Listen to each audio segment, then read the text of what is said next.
Time था, 2025 तक नहीं निकला था। जो पता लगा था, हमें इन्फॉर्मेशन आई थी उस टाइम पे, बहुत ब्रूटल मर्डर इसने करा था। कहानी ये थी कि जो इसकी गर्लफ्रेंड थी उसकी शादी होने वाली थी। नवंबर 2017 का इंसिडेंट है। दिसंबर में उसकी शादी होने वाली थी और ये चाहता था कि इसके साथ भाग जाए और शादी कर रहे लोग दोनों। तो जो लड़की थी वो अग्री नहीं कर रही थी। तो उस टाइम पे इसने अपने घर में उसको बुला के मनाने के बहाने और मल्टीपल स्टैब इंजरीज इसके गर्दन में, थ्रोट था वो स्लिट कर दिया था और गर्दन में मल्टीपल स्टैब इंजरीज थी। तो लगभग जब पोस्टमार्टम हुआ तो पोस्टमार्टम में 26 इंजरीज आई थी, एंटीमार्टम इंजरीज आई थी उसमें। और बहुत ब्रूटल मर्डर करके फिर ये तब से कभी हाथ में नहीं आया था। हमें इन्फॉर्मेशन मिली थी कि नेपाल आ गया है और नेपाल में जाके ये छुप गया था। फिर एक इन्फॉर्मेशन हमें पता लगी कि ये आदमी वहाँ पर भी सिमिलर मर्डर उसने करा था। वहाँ पर भी मर्डर के लिए बंद हुआ था और वहाँ पे 25 साल की उसको उम्र कैद हो रखी थी। वहाँ पे इसका एक दोस्त था नौशाद। नौशाद का सिमिलर एक मैटर था, इसकी गर्लफ्रेंड की, नौशाद की, उससे शादी करने का मैटर था। तो उसमें जो लड़की की मदर थी वो रेजिस्ट कर रही थी। तो ये हमारा जो मेन अक्यूज है अर्जुन इलियास भोला, इसने उसकी मदर को सिमिलर तरीके से मल्टीपल स्टैब इंजरीज गर्दन में, वहाँ पर उसको भी वहाँ पे मर्डर कर दिया उसने लड़की की मदर को। तो उसके बाद नेपाल पुलिस ने इसको पकड़ लिया था।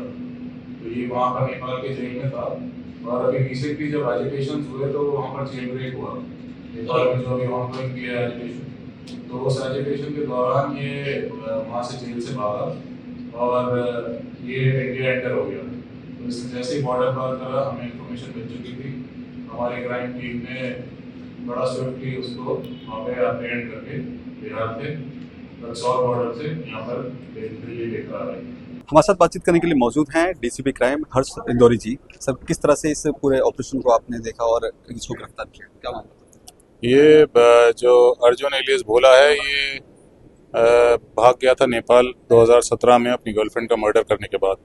तो उस टाइम पे इसकी गर्लफ्रेंड की शादी होने वाली थी 1 महीने बाद। तो ये चाहता था कि इसके साथ शादी हो और ये लोग चाहे भाग जाएं अगर घर वाले अग्री नहीं भी करते हैं। तो जब इसकी गर्लफ्रेंड अग्री नहीं करती है तो ये वहाँ उसको मर्डर करता है और बाहर से अपने ही कमरे पे बुलाकर और उसको बाहर से ताला लगा के ये नेपाल भाग जाता है। और नेपाल में भी एक ये मर्डर करके जेल में बंद था।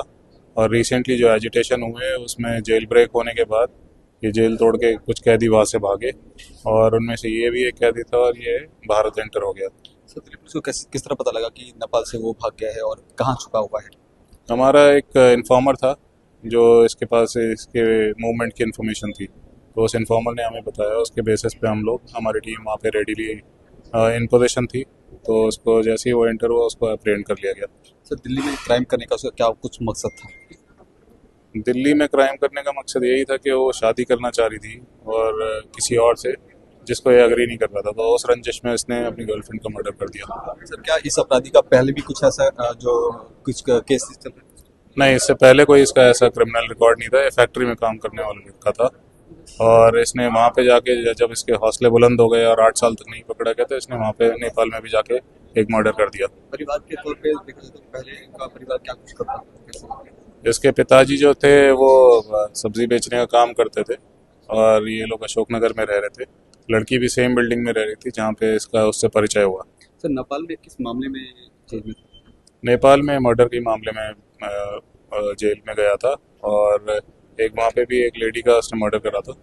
तो वहाँ पर इसको उम्र कैद हुई थी 25 साल की। क्या दिल्ली पुलिस ने इसके लिए कोई इनाम भी घोषित किया हुआ? इस पे दिल्ली पुलिस ने 1 लाख का इनाम रखा हुआ था। बहुत धन्यवाद। तो देखिए, ये थे हमारे साथ दिल्ली क्राइम ब्रांच के डीसीपी हर्ष इंदौरी जी। इनका साफ तौर पर कहना है कि जो आरोपी था वो मर्डर के केस में नेपाल गया हुआ था। फिलहाल नेपाल में जेनजी प्रोटेस्ट के बाद वो भारत में वापसी करी थी और वापसी के बाद एक इनपुट सोर्स मिलता है जिसके जरिए उसको गिरफ्तार कर लिया जाता है। कैमरा पर्सन कमलेश कुमार के साथ मैं संदेश सक्सेना, पंजाब KC.com, दिल्ली।